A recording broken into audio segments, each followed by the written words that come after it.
had only been ugly, we would still... Dom Irrera live from Laugh Factory. Welcome back. Or if this is your first time, you're really going to get a kick out of it. It's not like these other podcasts. It's actually not as good yet, but it's getting there. It's getting there. Getting better. We lost a little Mexican, or is he from Iran? And fortunately for me, finally, I got Bryan Callen. Man Where's of so my many camera? credits. The cameras find you, Well, I'm Bryan. so comfortable in front of the camera, I just want them to see how comfortable I am. You're more comfortable actually in front of the camera than you are in real life. You know, it's funny. I'm on a first-name basis with Renee Zellweger, and I told her that, and she said, well, we have a lot in common. You do? Yeah. Soft skin. Yeah, nice probably in smile. the same kind of shape, although she's a little better than me. I She's ran not hills really today. better shape. She's just thinner. That's true. Which That's very true. By the way, I have no fat on me. It's so weird.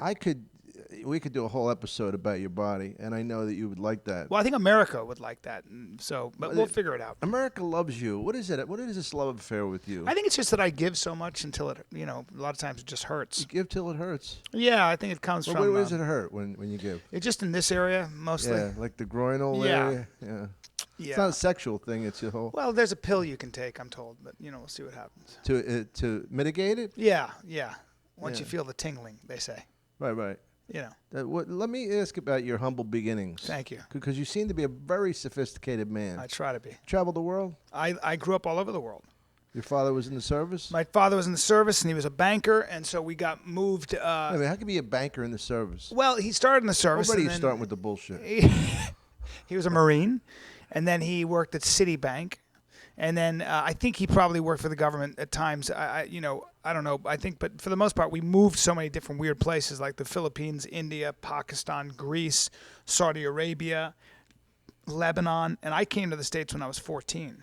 What languages don't you speak? Je parle français, un petit peu, pas couramment, and شوية عربية, a little bit of Arabic. See how I just broke into that? Yeah. Yeah, I lived in the Middle East for 8 years of my life. I can say, وأنا أتكلم شوية عربية, and that's I don't even know if that's right, but I said I think I speak a very little Arabic. Saudi Arabia and Lebanon, and in Lebanon I spoke French.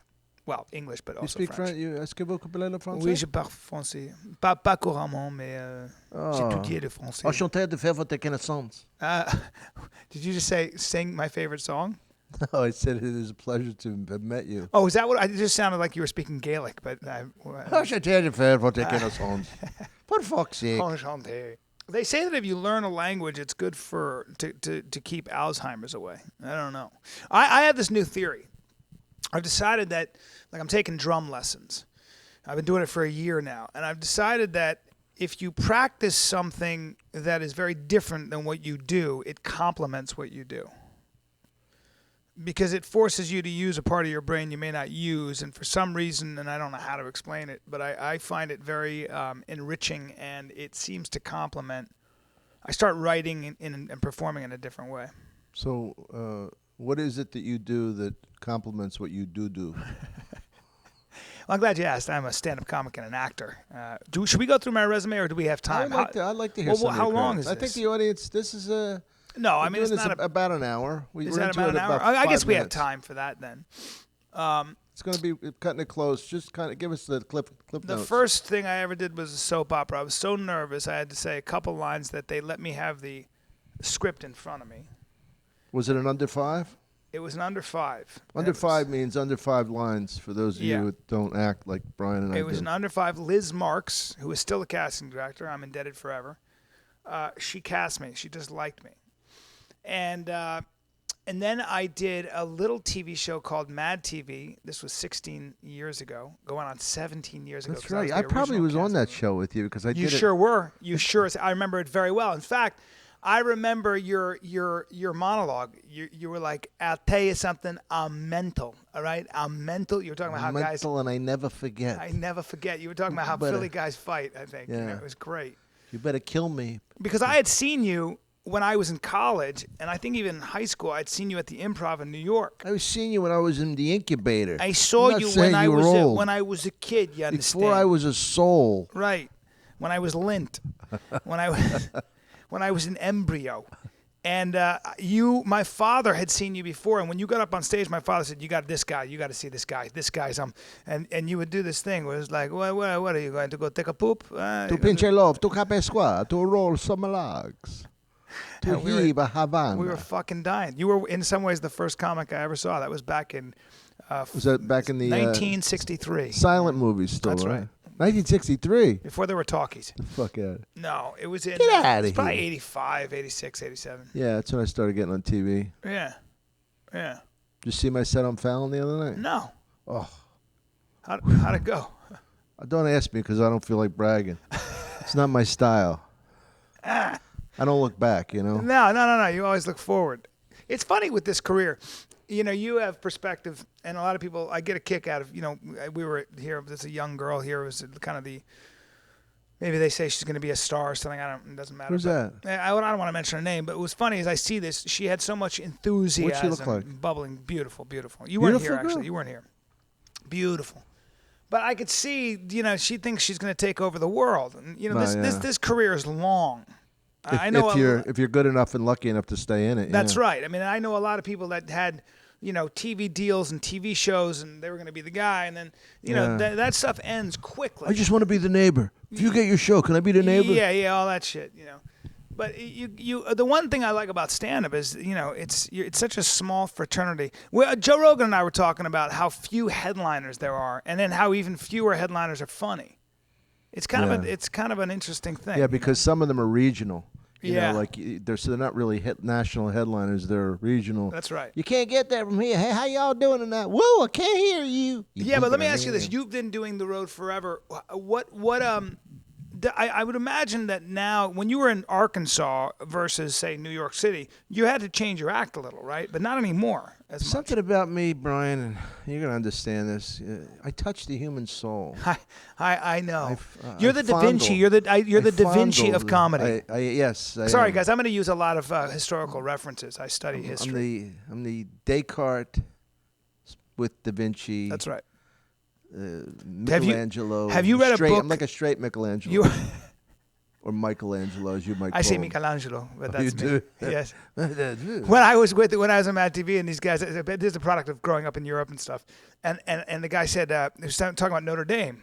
And I didn't, and I said, did you go to Notre Dame? Is that where you went? Notre Notre Dame. Dame. And they went, Notre Dame? I go, what did I say? They were dying. That's like saying Houston Street, New York. Notre Dame, which is Our Lady, right? So I am reading a book right now. I know you don't read. No, well, You live. I would if I could. Right, you live. You're a liver. I trace. My favorite line is in Cyrano de Bergerac with Gerard Depardieu in the French version. He says, "Sir, have you read Don Quixote?" And he says, "Sir, I've practically lived it." Whoa. That's when if you ever want to answer a question well. Have you read Moby Dick? Read it. I've lived it, my friend. I am my Don Quixote, the Lord of La Mancha. Have you read that book, by the way? I did. I slogged through it. I saw the play fucking 500 That's all you times. need. You don't need to ride the I did like the sound for the play. You would have been good for Zorba the Greek. You got a little Anthony Quinn in you. Yeah, I do. That's nice. Yeah, I always love when people tell you look like somebody who's not good looking. You know what I mean? Well, Quinn was a stud when he was younger. No, I know he was. But a somebody, strong man. friend of mine, when I was doing Fallon's show the other day, she's like inappropriate. She always says the wrong things. And I'm not even going to name the guy because I like him so much. But he's a very gnomey looking comedian. Yeah. He's like a Weasley, like skeevy, ugh, Yeah. and like it bothers you that he might be fucking somebody somewhere. I know. I think I know exactly what you're talking about. You might, but she says you look just like him. And he goes, no, I don't. And she goes, yeah, you do. I go, what good could come out of this? What good could come out of this It's a terrible conversation? thing. What an asshole. Thank you. She says, but I mean, he's funny. And he is funny, the guy. I was in England and a woman said, don't take this the wrong way, but you're very American, that you're very loud and very obvious. Right. I was like, You're obvious. she goes, you're incredibly obvious and very loud. I mean, it's very American. It's not bad. I'm just saying that's how you are. I was like, all right. And then I banged her in a stables. you really? Yeah, in horse stables. Yeah. She had teeth that were so crooked. She had the best body in the world, but if you threw an apple at her face, it would stick. But I didn't care. She was outstanding. It's a lot of power in that. Those women. Yeah, Now, how do women you, are powerful. you're married now I'm married. with 2 kids? Yeah. So you were pretty wild before the marriage. I was. Were you Rogan-esque? I heard that Artie Lang on Howard Stern say that the best he's ever seen, or something, or not even the best, or just the whatever with women was Bryan Callen. And I got a call from relatives of my wife saying, Howard Stern says you're the best. Artie Lang said you're the best he's ever seen with women. I went, well, Artie That's Lang what your was wife wants to hear. Oh yeah, exactly. Artie Lang was obviously talking about me 17 years ago. That's funny, man. Because when you said to me, say hi to Artie and tell him I miss him and give him my number. Yeah. Well, I told him that. Yeah. And we were laughing. I said, hey, oh, yeah, Bryan. I love Bryan. I was in a movie with him. Was he in a movie with you? Yes. Okay. Old school. So we were laughing about how many people say, like, they knew that I was doing Artie's show and Nick's show. Make sure you tell Nick. And then I was doing Fallon on that Friday. And I told Jimmy, I go, so many people say hello to you that if I did that, I wouldn't have any time to do a set. Like, I'd go out for my set. I know. I go out for my set. How you doing, everybody? Listen, it's a little awkward. I'm supposed to do a set tonight, but I just want to say, Jimmy, Harlan and Arlene Jameson from Bananas say hello. And I just have a list of the people who said hello, what's up. Did you do that? Well, I told him. He was laughing. We were in the green room. I didn't do it on stage. He seems like a really nice He's guy. a good guy, yeah. Yeah. He's really, you know what it is? It's so nice to see somebody who's not jaded, who's talented. Yeah, and he's excited about doing what he does, Yeah. right? He goes like that. He was jumping up and down. He goes, Dom, thanks for coming. And he goes, do you believe this? This is the old Johnny Carson studio. Yeah, I Right. love that. I love when people are enthusiastic and have perspective on where they are. Yeah. When people know how lucky they are, when they're still excited about what they do. I think that's very important. I can't stand when people don't understand their place in the world. There are a lot of jobs you could be doing that you would hate. Yeah. And the fact that we get to do this is we're so lucky. I And know. you got to pay respect to people who don't have that kind of opportunity. Oh, I think of that all the time, Me man. too. Every day. To me, it's like. But there are a lot of people that don't, especially in this town. They walk around like just like with this arrogance, like Yeah. that's my problem. It's an entitlement, a sense of. I was doing the Tonight Show, and Gary Shandling was the host. And in the middle of the break, he's tapping his pencil, going, "I hate this shit." And I go, "You're hosting the Tonight Show." Yeah. I'm thinking, you whiny fuck. I wanted to smack him. Yeah, You know? it becomes you can, especially in this town. I think if you've had some success and you get your ass kissed enough, you can lose perspective. You really can. Yeah. You can lose perspective on what's important. You can be more worried and more involved in your own personal detox program. Yeah. That you're doing with a juice cleanse. Well, than with the real world. In Afghanistan, this 14-year-old girl who was very outspoken about schools for girls, and she was a hero, and she got shot in the head by these Taliban assholes. Yeah. That's important to know about. It's actually important to stop for a second and think about. It's even important sometimes to lose a little sleep over. It just is. The idea of some people's lives, my God. Yeah.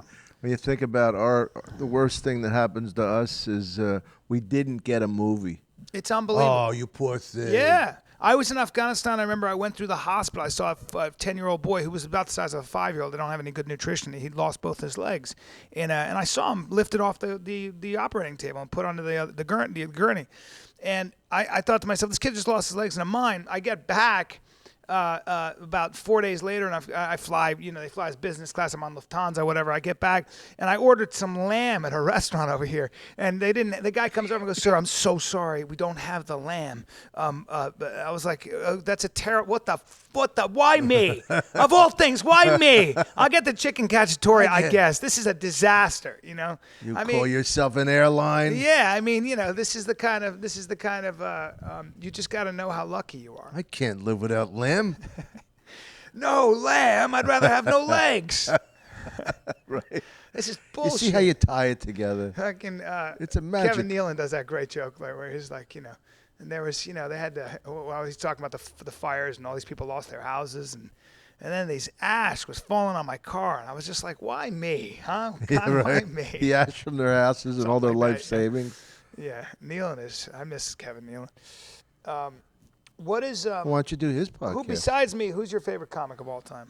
Well, there's such a gap between you and the I know. rest of them. Well, there's Michael Jordan, obviously, and everybody else, but My favorite comic of all time? yeah, Well, when I grew up was Woody Allen. yeah, that's I like it. that kind of brilliance He's just a genius. and a hard-working genius. Yeah. Well, You're right. he even said, he goes, there's something, I work because I have nothing else to do. I mean, I think he doesn't even see his own movies. I think his work is a product of his neurosis. Yeah, I agree. I mean, I don't know. He's not. Well, I met James Brooks, the other day, creator of The Simpsons, and writer of Big, and just a genius. Cheers. I mean, a genius. Mary Tyler Moore. He's a genius. And I was just looking at him, going, "This guy is a fucking genius." And I love his daughter. His daughter Amy, I know. And I said, "I wonder if he's any happier." She goes, "He's not any happier than anybody else." The guy, in fact, the guy's probably, and when he's writing, is probably, you can't get near the guy. Yeah. I don't want to speak out of turn. And Amy loves her dad very much, but it was obvious that because he has all the success doesn't mean that he's actually. I don't know how satisfied he is. I don't know. That's probably why he can still create. It's incredible, though. Think about what he's done. Oh yeah, I met Mel Brooks on an elevator in Aspen. And he recognized me. He said, "I like your work, man." I said, "Thank you." I said, "You're Mel Brooks, the most prolific playwright of the 20th century. What do I say to you? Keep up the good work?" He goes, "That's exactly what you say." Oh, is that right? Yeah, because I don't want to make him like an anachronism. I used to like you back in the when you were writing Odd Couple. But I mean, because he's still writing. Oh, you're talking about Simon. Neil Simon. Neil Simon. Yes. Isn't that funny? I would mix them well, up. Neil Simon because they wrote together. Neil Simon used to come into my acting class periodically. Yeah. And sit and just watch and then maybe comment on a scene. And one of the things he said one time is, I feel like he said I just show up. He said a lot of times you just show up. I feel like the little man who climbs the stairs, and I write and then I come back down, and every once in a while I write something good, but a lot of times I don't write anything good. Did you ever get amazed that you wrote anything? Yeah. Like, I don't know where my I can't believe came you said from. that, because the other day I was thinking to myself, here I am on stage, people are laughing, and I was in Houston or something. I thought, I don't remember writing this. I don't even remember this stuff coming together. No, I don't either. That's my favorite thing about any kind of artistic expression. I mean, Flannery O'Connor used to say that she sat at her typewriter not to write, but just in case something happened. It's an act of faith. A lot of writers will talk about this mystical notion that the story exists already. It's up to you to keep showing up for it, to show it, to reveal itself to you. Stephen Pressfield, in a book called The War of Art, talks about it a little bit. But mathematicians, the guy who won the Fields Medal in mathematics, comes with $1 million prize. He refused it.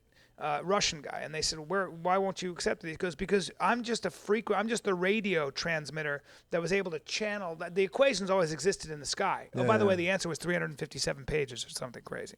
They didn't even know if it existed. They didn't even know if the math problem existed. They were contemplating it. They'd been contemplating the existence of the problem itself since the 1800s, and then he said, oh, it does exist. Oh, and here's the answer. Some genius.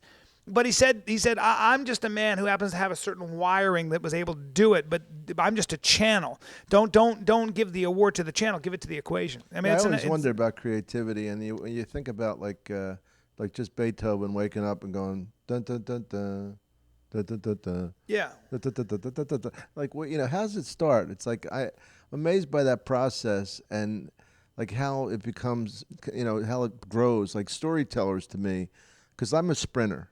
Yeah. And I don't know if you can write stories, but I can't write like a long story. No, I try all the time. Do you? My buddy Anthony Tambakis, who wrote Warrior and now wrote Cinnamon Girl, the show I'm going to do, he's a beautiful writer. I mean, the guy wrote a novel and stuff, and I watch how he. Anthony's funny. He's funny, and I watch how he writes. First of all, nobody works harder. But I said to him, I read this thing one time, and I said, "How'd you write this thing?" And he said, "Sitting alone in a room for 20 years." That's how I wrote it. I was like, oh, fuck, that's right. So he's really diligent, huh? Yeah, it's unbelievable. But he's a real writer. And he knows the giants that came before him. And he's also acutely aware of the unsung giants that he sits next to. Like, he'll tell you all the great writers. I mean, his professors in college were great writers and still are. Novelists. Nobody reads novels anymore. They just write novels in the wind, man. Yeah. Which takes 6 to 10 years. I can't even fathom it. Well, Junot Diaz, I just read his book called The Brief and Wondrous Life of Oscar Wilde. And Junot Diaz is a Dominican writer, and he wrote about 4 generations of a family in the Dominican Republic. Well, it won a Pulitzer Prize, but it took him 10 years to write that book, man. I mean, the dude, talk about an act of faith. 10 years of painstaking research, 10 years of showing up every single day. That's a warrior to me. That's a heroic See, what I effort. do is I just learn the names of authors in their books and drop them in. That's what you gotta do. Knowing that nobody read them anyway. Did I ever tell you the story? I told Joe this. By the way, can I just pause? Yeah. It was Neil Simon, not Mel Brooks. Yeah. I made a mistake. We're not going to edit it, okay? Yeah, that's all. Neil Simon. Because they wrote together. That's what I was. Oh, did anyway. they? Yeah, they were in that whole Sid Caesar Yeah. group. Oh, that's right. Yeah. Well, I did a set at the. The Friars Club, and Red Buttons came up to me afterwards and said, "You got a lot." He said, "You got a lot of heart and a lot of imagination. You're gonna go a long way, kid." He's Did such a That was so great. Yeah, Thought he helped me change my my career in the sense that he told me that I was doing a benefit for AIDS, and his son came. I'm not trying to top you with another Red Button story. No, I like it. We were doing a benefit in downtown LA, and his son came up to me and he said something about Red Buttons, and he said he wants to talk to you. You know, he likes your work. And I said, "Hey, Red Buttons knows me." Anyway, he said to me, "Dominic," he says, "you don't paint yourself into that Goomba corner." He says, "Be a comedian who happens to be Italian. Don't be an Italian comedian." That's excellent. Excellent Yeah, advice. isn't it? He was clearly a great person. Did you ever see They Shoot Horses, Don't They? Yeah. What a masterpiece. He's in that. Yeah, he was in does a great job. Sayonara. He won the Academy Award I for didn't that. know that. Yeah, won an Academy Award as a stand-up. Jesus. Imagine the resentment. Jesus, I What does know. he think he is, Jamie Foxx? Oh God. Did you work? You didn't work with Jamie. I've met him. I like him Yeah, very I like much. him too. I'm very impressed with that Who's guy. your favorite black acts? My black I'm guy. kidding. You know my favorite. You know who I just worked with is Kevin Hart. I love that guy. You know, I don't think I know Kevin. Oh, he's so funny and so special, and he loves to play. We were on the set, for the day, and he's just a silly goose to begin with. But Yeah. I'm doing a reading with him tomorrow, in fact, for Ice Cube's new movie. And Is that what the table reading is? Yeah. Yeah, because it was very hard to get Bryan. I mean, you'd think he was like a big celebrity. Yeah, I like to just stack myself with small jobs all the time. my business manager told me I made some money, and I was surprised. I said, "Wow, it's more money than I thought." And I said, "How did I do that?" He goes, "A lot of little jobs, my friend. A lot of little jobs." Well, it was interesting. Last week you came in here, killed. We had the fun interview, but before you were really pissed off about the show business, and you started telling me how much. And this is not about being negative, but the positive side is how much you love stand-up. Yeah, And it's my respite. It's Yeah. acting. Acting is up to too many other people. Acting Notes, network it's notes. up to there's so many moving parts. When Yeah. you're an actor, first of all, getting the job, you've got to be okayed by a committee. Can you imagine us being directed and having notes every night? Are you kidding? Before you went on, I'd go somebody's crazy. directing you, and then they give you notes about what's funny and what's not I funny. go nuts. That's the reason we're comedians. That's right. Not That's to right. do that. I don't also have a lot of discipline, and I don't have a good attention span to sit around on a set. Like I watch these people like Meryl Streep.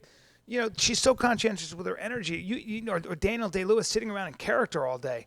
I mean, I'm too much of a jackass. First of all, that's fucking boring. Oh yeah. The guy sits around in an outfit and talks like the character, walks around. That's great. Not me. No matter I'm how not walking big- around like Abe Lincoln. No. Keep it. Keep your fucking Oscar. No matter how big a movie star you are, all you are is in a nicer trailer. Well, that's You know. true. And I think a lot of movie stars have a crisis. They asked Christian Bale, why does he lose all this weight or why does he do this? He said, look, man, I put makeup on and I make believe and I'm a grown man. That doesn't make me feel good about myself. So I gotta turn it into a fucking event. That guy's outstanding. Who's your favorite comedian? My favorite comedian?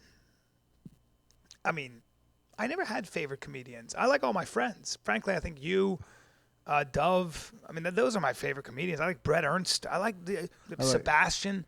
These are the guys that crack me up. Al Madrigal.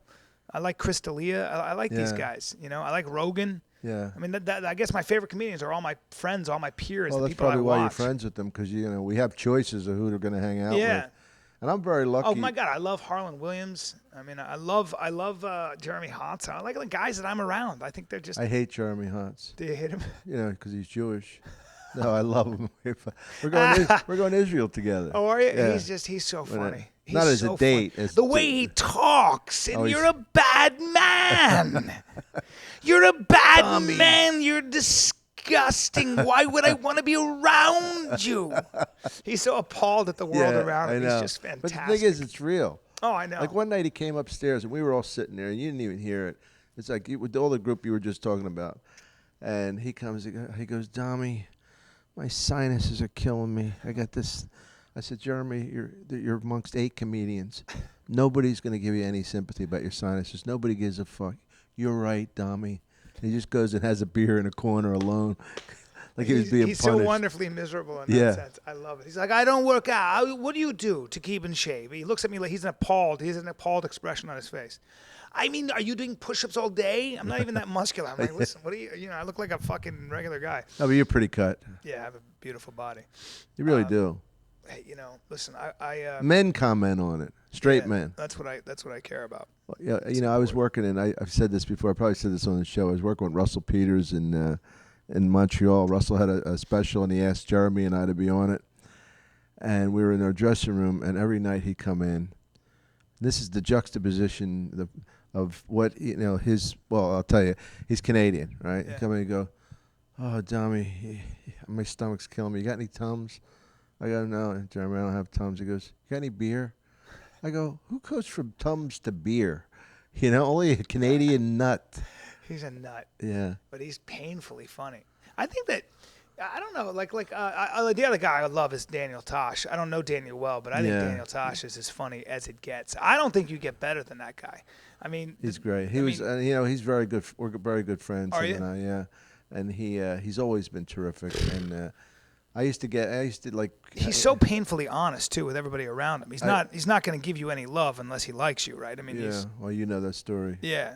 He's pretty confrontational about that. I mean, he puts his money where his mouth is. Oh no, he doesn't bullshit. No, at all. What's his background? Where's he come from? Melbourne, Florida. Yeah. And I met him. Was he an athlete or anything, or is just a surfer? Yeah. I met him a long time ago. He was always. I used to call him my retarded little brother. Yeah. Because he was like we did Ireland together, and he's about foot higher than me, foot taller than me. I'd walk him around like look at this shiny, you know what I mean? But he was always funny, and I always believed in him. And not that I would. You never know if somebody's going to hit it that big. Yeah. But he always no matter what happens, he's like one of those guys that's lucky enough he can go back to stand up. Well, he's got perspective. I mean, he's got perspective. I mean, I don't think that this stardom has done a thing to change him. I don't think at all. I mean, he's got more money, but I mean, I don't know that he probably even spends money. I mean, it doesn't seem like it wasn't like Daniel Tosh will never roll up in a Ferrari. I just don't see him doing. No, you know what he's driving? What? He's driving a truck, a Subaru. Yeah, that's what Zach Galifianakis drives. But they gave it to him because he asked for it on the show. There was a girl who messed up the national anthem, and they had cue cards for her to sing it over. And one of them, when Daniel was flipping the cue cards, one of those, I want a Suzuki, and they gave it to him, Is that right? Yeah. And he goes, "You got to see what I got," and it was parked over there. That's great. And he wanted to park it in Dane Cook's spot because of a power thing. I didn't know. You know what I mean? I'm not going to get involved in that. No. I didn't know Dane even had a parking spot up there. Yeah, he's the only one who parked with a parking spot. It's funny, isn't it? Oh, Christ, yeah. Yeah. There's a lot of weird stuff, and I've never gotten involved in any well, drama. You're not the type that would get involved. I never got involved in any of it. I never have had any. I think also, by the way, not to be, but if you give me a hard time, I'm not the toughest guy in the world, but I also come from a little bit different culture where if I'm getting drama from somebody, yeah. I remember this is a long time ago, and a fairly famous comic was a dick to me. Who? I don't go into it, but I won't say it because it was a long time ago and it was terrible. But I walked up and I said to him, "Listen, bro," I said, "I'm a nice guy, but if you think you can get away with just like being witty and putting me down in front of people, I'm the kind of guy I'll take you outside and I'll punch you in the fucking face and I'll change your whole world." Or we'll just get in a fight and see who wins. But I will fight you. I will go outside and I will duke it out. That kind of changes things. It changes everything. I'm never disrespectful to another man because I don't know who the fuck he is, and I might get the shit kicked out of me. Yeah, but even besides that, you're not disrespectful. I'm also not disrespectful. And I think when people are disrespectful or there is an equalizer with men. There is a thing where, I've just started stand-up and you're a star. I'll beat the fucking shit out of you. Lenny Clark told me that with Ed Norton. Lenny's a big boy. He says, "Listen, man, I love don't Lenny. know." He says, "You know, and there's nothing between us right now. I got to tell you, I'll punch your fucking lights out. Talk to me like that again." Norton never said a word to him. The rest That's of the shoot. appropriate. That's because Ed Norton, I've met a couple times. Seems like a very nice guy, but he's probably a little bit arrogant. Yeah, or he's got a bad rep. Yeah, and you know, I think it's hurt him a little bit. He hasn't worked as much, but I mean, he's a great actor, and I think he's a very smart guy, and I like him very much as an actor. But I mean, Lenny, you fuck around with a guy like Lenny, Yeah. who's a big boy and a man, and is yeah, nice he's a to tough everybody. Irish kid He's a from tough Irish Boston. kid and a nice fucking guy. You start fucking yapping off at the mouth because you're a movie star, you're gonna get the shit kicked out of you, and should. You know, I love that about being a man. I love that idea. You have to understand how much I appreciate it because we didn't grow up in the same generation of comedians. But one of the things, I mean, that I feel lucky is that I've been accepted into your group from hanging out, and I just, you know, like I've been accepted in my way. Fraser's been accepted in his way. You know, like even absolutely. though we're a different generation, but I think creatively, it really helps a lot. You know, the stuff rubs off on you. Sure. But the thing I like about your group is it's all like a lot of tough guys. Yeah. I mean, you, Dub, fucking Rogan, who's tougher than him? Brett Ernst's a tough fucking kid. But it's very funny because I grew up with these nebbishy guys who had trouble with their mothers. And, do you know what I mean? Like, yeah. No, I think you're right. I think that there's a difference. I think you know. I mean, I was considered like a tough guy back then. Yeah. And I've just fallen into the pack now. Yeah, well, you know, I mean, I'd rather be around that, you know. Yeah, me too. I did enough of that stuff, where wrestling, whatever you want to call it, to know how tough I'm not. So I'm very respectful. I'm not going to fuck around. Oh, yeah. Look, we had an arm wrestle, right? And you figure you're not in shape. I figure you beat me. You're a fucking strong guy. You're an athlete. Shape? I mean, I don't mean it that way. You know, You're talking about physical shape. Physical. I just mean it's not mental. But you never know who the fuck you're dealing with. You never know who the fuck you're dealing with. No, you never know. And especially if you're a guy like me, I'm not a tough guy. I mean, fucking physically, it's like there are a lot of guys that can light you up quick, you know. How much do you weigh? 170. But lithe. I'm like if you were to shave a cheetah, picture a shaved cheetah with human feet. That's you? Yeah. Well, that's what the press. That's actually like kind of nauseating. The press corps. Shaved cheetah with human feet. I don't think I'll be able to eat for an hour or two. Sorry to turn your stomach. Yeah, well, we're accepted into your group. I don't know. You know, you've been around. I'm out here alone a lot of times as far as the difference in our ages. So it's kind of cool for me. Oh yeah. I don't think of it, you know, and like Crystal. Neither do we though. You're not. I've never thought of you as older than us in that sense. I just have older credits. I just think of you as somebody who's been doing it at a high level and has never stopped doing it at a high level. I mean, look, you're Dom Irrera, so yes, there are people like, I don't care, the actors. Let's take fucking Richard Dreyfuss, whatever, or someone like that. They can't do what you can do. I mean, maybe you can't do what they can do. I don't know, but I mean, it's really a very rare group of people that can do what you do and do what you do as long as you've done it. Well, I mean, since 1987, you've been making not only a lot of money doing it, but you've always been at the top of the game. It's not like you're a hack. It's not like Dom Irrera used to be good.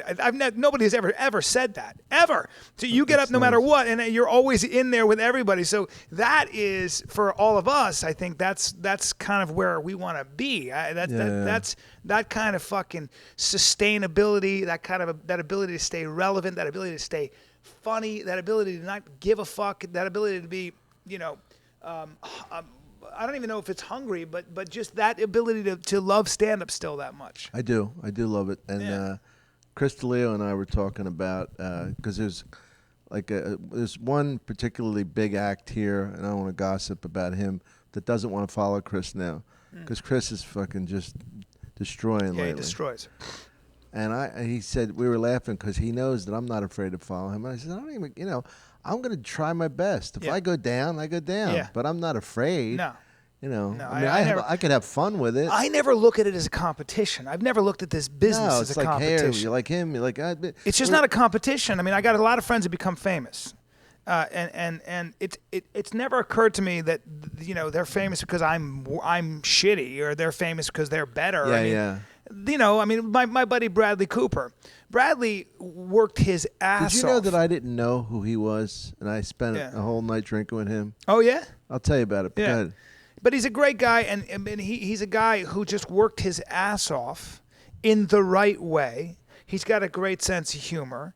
He was never going to not be, successful as an actor. It was just he loves it too much. He loves acting. He loves it. So, it's never occurred to me to think of it as a competition. It's the wrong way to look at this business, man. The only thing I would say you're competitive with him is his six-pack. I have Bradley's much better looking, and he's also a little taller and a little wider, and he's got very blue eyes. So I've got nothing on that guy. You could get lost. I in might those have eyes. a little big. I hope my piece is a little bigger. Who knows? I've never seen I only his. saw a picture of you. I haven't seen any pictures. Well, of you him. will. You'll see it after this podcast. I'm going to show you what I'm working with. It's important. Well, the night that I met him. It's funny if I just pull it out and go, Doug, come over here. This is important. Hey, this is important. thanks. Take a look at this. Wow, that is something else. Yeah. Thank you. Come here, pull that camera. It's just important. It's important. I was over at De Niro's Hotel, right? I like that And place. Tribeca, yeah.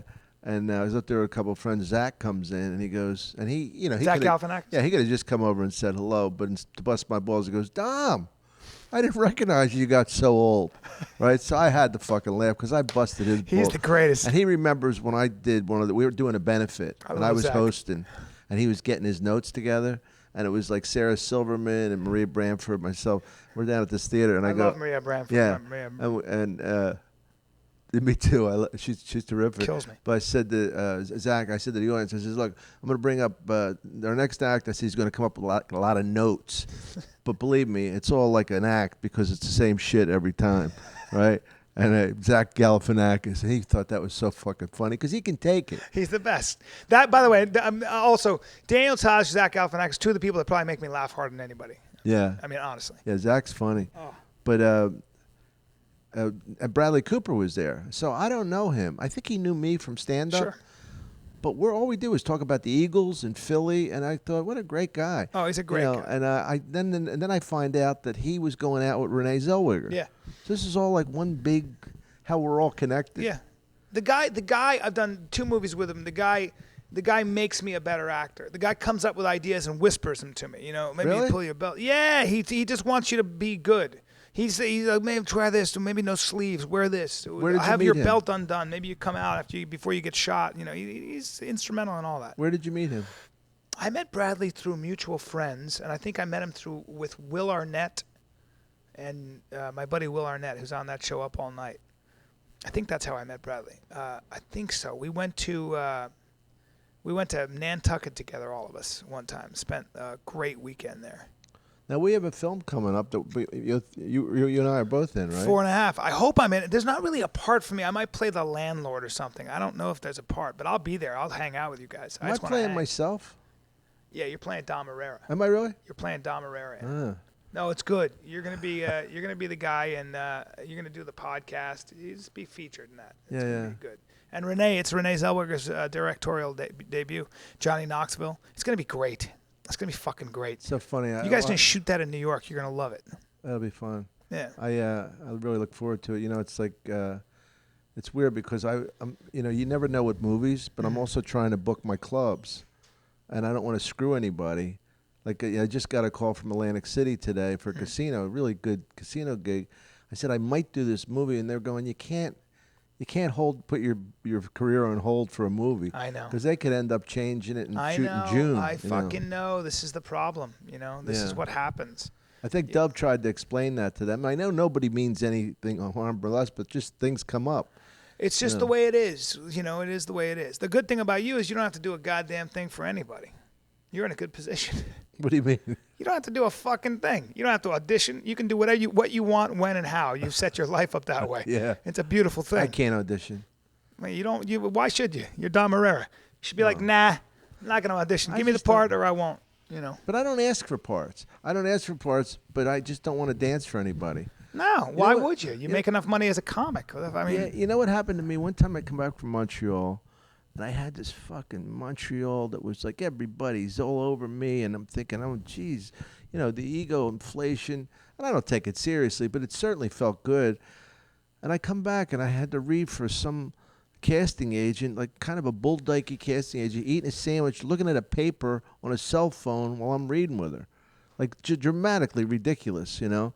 And I thought, what the fuck am I doing this for? You know? I mean, do I really care that much? You gotta love the process of acting. The only time I'll go I like out, working with people. That's the thing. Like my buddy Anthony wrote me this part on Cinnamon Girl, but it's a real character. What's Cinnamon Girl? It's about the music scene in 1968 in Los Angeles. Is Cinnamon Girl a black girl? No, Cinnamon Girl is just it's just the name of the pilot. Cinnamon Girl, is it the song, the Neil I think Young it's song? taken after that. Yeah. Cinnamon Girl. Okay. Yeah. Oh, I guess that's cool. What are you playing? I play Dean Vaughn, who's the owner of what was the Whiskey A Go-Go, but they're going to change the name of the club. So I play kind of he's the kind of guy who's club owner and all that comes with it. Little slippery? Yeah. Slippery fella. High boys? Yeah. High boy collars? Yeah.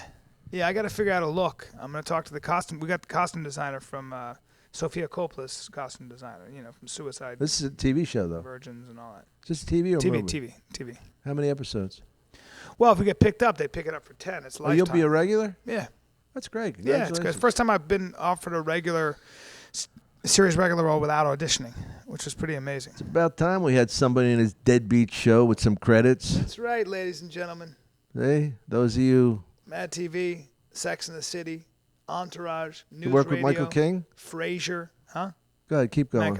Michael Patrick King. I'm not done. CSI, Miami and Vegas twice. What else? Oh, I don't know. Warrior, Hangover 1, Hangover 2, How I Met Your Mother, recurring.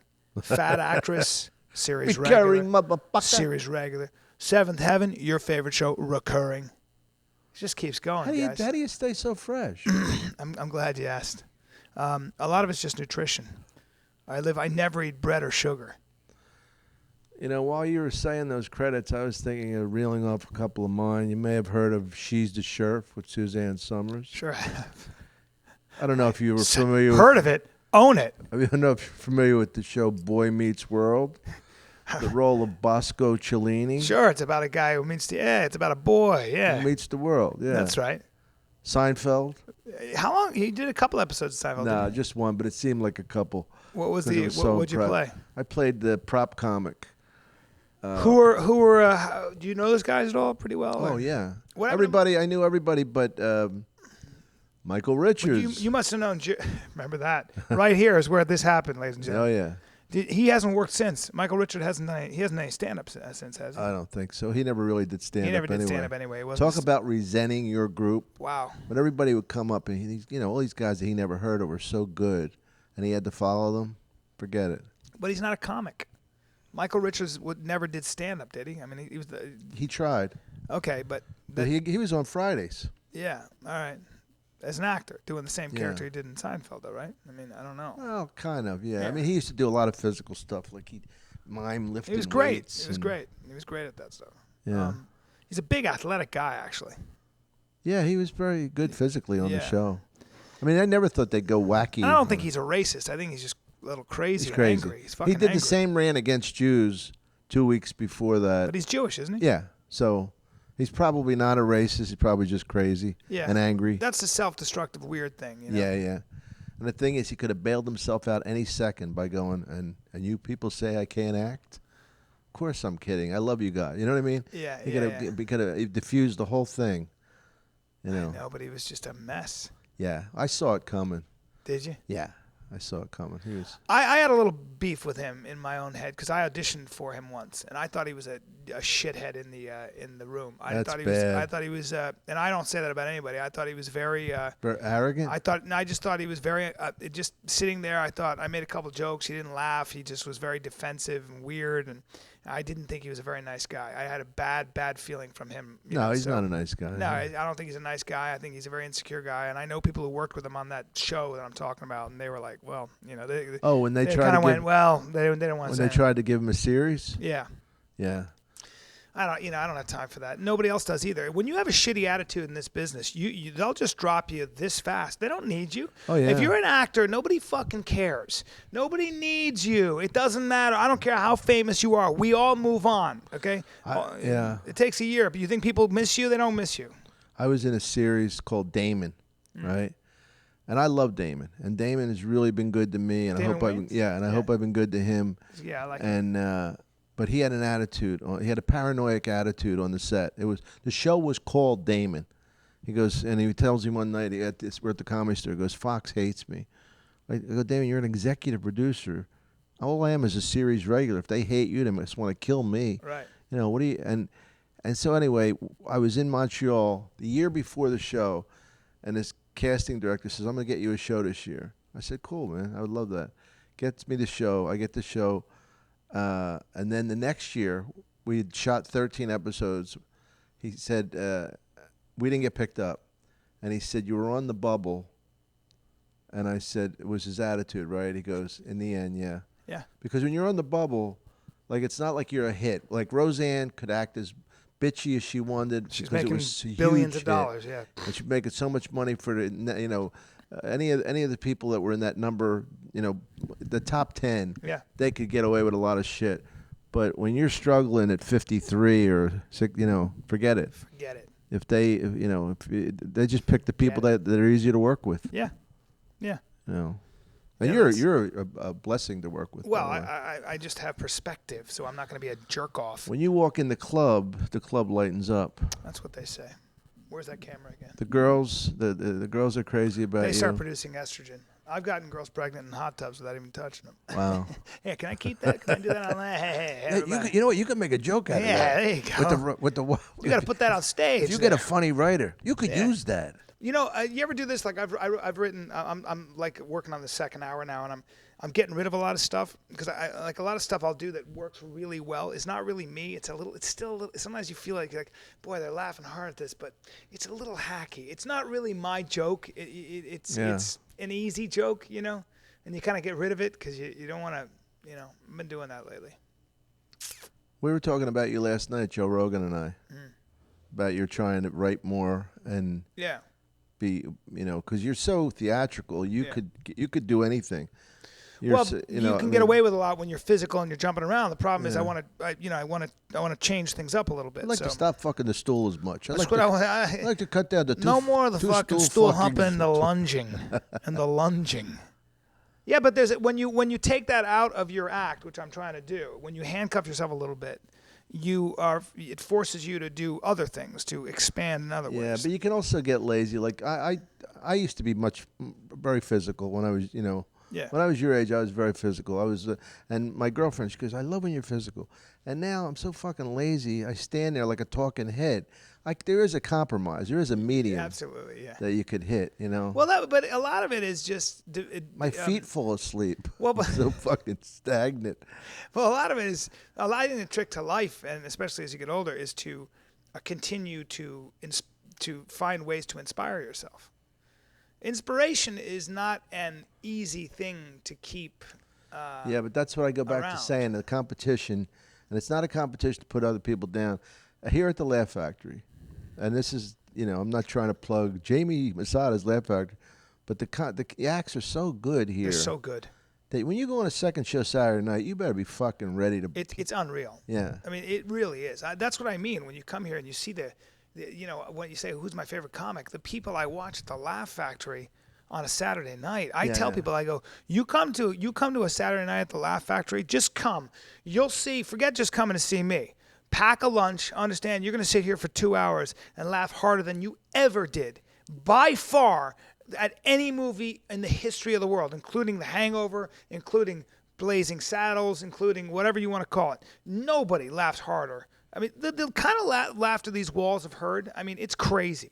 You know, this is a hallowed space. This is kind of a church in a way. Yeah. I mean, if you think about how much positive energy. Indeed. That's a cathedral, ladies and gentlemen. But think about it, man. I mean, the amount of laughter that went on in this place is unbelievable. It really is, man. It's mind blowing. It's like. And I love the ages. I love the fact that we'll see a 70-year-old couple, an 18-year-old kid sitting here. Yeah, and Jamie puts up like guys like, how about Tom Dreesen? No, I mean, that's. He was so funny the other night. Dreesen? Totally different style, but always consistent. Just a classy guy. I love to see him get kids. Because he looks amazing. He dresses like an anachronism. That's right, like a throwback. Like a Sinatra. He's from the Sinatra era. That's right. But Classy. yet he's still so good. Put together. Yeah. He's in great shape. Always golfing. I know, it's unbelievable. Yeah. How old is he? He just looks fantastic. Full head of don't know. hair. Christ. Oh, you're gonna look like that. You could have come dressed a little better for my podcast. You know, I thought about that, but I I just told you that it was on camera. No, I You're understand, coming. but I just stepped off the tennis court. Have you seen me play tennis? I read it in the trades. Okay, good. I make a lot of noise. Yeah, a lot of grunts. You play with men too? No. I don't grunt. I just do a high pitched. It's very distracting. Sounds like a horn. No, clown horn. would you fuck Serena Williams? I met her. Spent some time talking to her. I'm simply too light in the ass for her. I'm just too light in the ass. I'm taller. She's She'd about snap your 5'6". dick off. About 5'6". Biggest, strongest legs and ass I've ever She seen. looks like she's roided up. Well, you know, a lot of athletes get a little hormonal help. You can't train on that level and stay injury free without it. I mean, I don't know a whole lot of athletes that you can't play on that level and with that kind of ferocity and stay injury free as you get older without resorting to some kind of technology. I don't know if she's doing steroids, but it wouldn't surprise me. Now let me ask you: when we started this interview with you, tell me you're from all over the world. What do you consider home? You know, man. What do you consider where you're from, or just you're from? I don't know. I've been a true nomad. I've never had a home. I never had a place like that a Bedouin, like a comedic Bedouin. I'm a comedic Bedouin. I'm glad you brought that up. I think L.A. is my home now. You know, L.A. is my home. And you know what my home, this is going to sound corny, but my home is where my friends are. Your home is where your heart is. My home is where my heart is. It's where my friends are. Yeah. You know, when I come up here on a Saturday night and Jamie, everybody's around, that's when I feel at home. I know. I miss drinking the wine with you since I stopped drinking. Damn it. I'll get back. I'm glad you quit drinking. I had a friend that he said she's like the anti-friend. Play ping pong together. I said I had a couple drinks this week. He goes, "Great, you're back." Christ. I know. I'm enjoying my misery. An anti-friend. What are you trying to do? Lose weight? Just everything. My fucking head was becoming like bubblehead. You were drinking a lot? Oh yeah, I was drinking. But the girls here, the staff here, I love them. Yeah. And I'd be like doing shots with each of them, and then it was like, I'm doing 6 shots to their 2.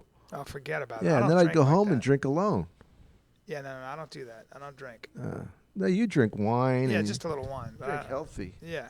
I wasn't. That grain alcohol will kill you. Oh yeah, you can feel it. You Yeah. can feel how it burns. If it burns your esophagus going down, what happens when it hits your stomach? That's right. You don't want to mess around with that shit. You don't want to mess around. So what's coming up for you, Bryan? You got any plugs you want to get in? What's No, your Twitter? I'm doing Calgary starting on Thursday. This Thursday, I'll be in Calgary. This won't be out then. Okay.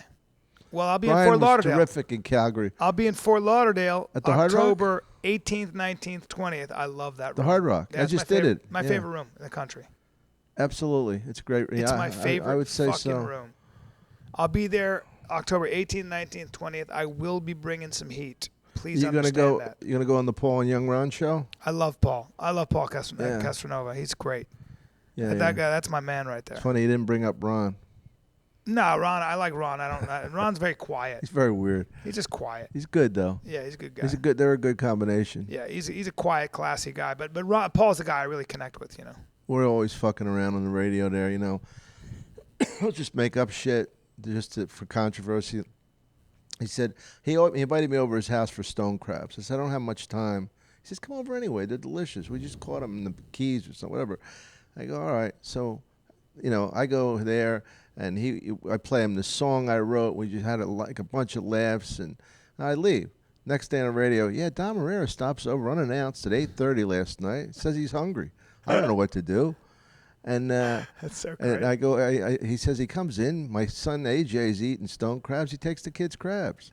What kind of person does that? I said, first of all, the kid looks like he's had enough food. I don't want to be judgmental. And if I'm hungry, you're supposed to be a friend. And people are calling in, going, "How could you be so rude?" It's great. No, I love Paul. That's why he's so successful. The guy's hilarious. Yeah. You ever do Tom Bernard's show in Minnesota? That sounds familiar. That guy's great. I just got to know him. He's the longest running show in Minnesota. Oh, okay. And I had a blast with that guy. Do you do Philly? I'm about to do Helium. Oh, good. Yeah, in fact, I'll be in Helium November, like 11th or something. Oh, all right. Well, you know what? I'll plug you on Will the you do that for me? on Seriously? WIP Sports Radio. Will you do that? I need it, actually. Absolutely. All right. Yeah. Yeah. Because I only do it once in a while because these guys are all friends of mine. I'm Yeah, I too wanna- self-centered. I want to do that. Yeah. You'll do great there. Yeah. They're gonna love you. What's not to love? Thank you. That's what I Bryan like to hear. Callen, ladies and gentlemen. Brian, thank you so much Thanks for for being on having me on the the podcast, my It's brother. very tough getting you here. You're one of my favorites. Ditto. America. We'll see you later. Thank you. If she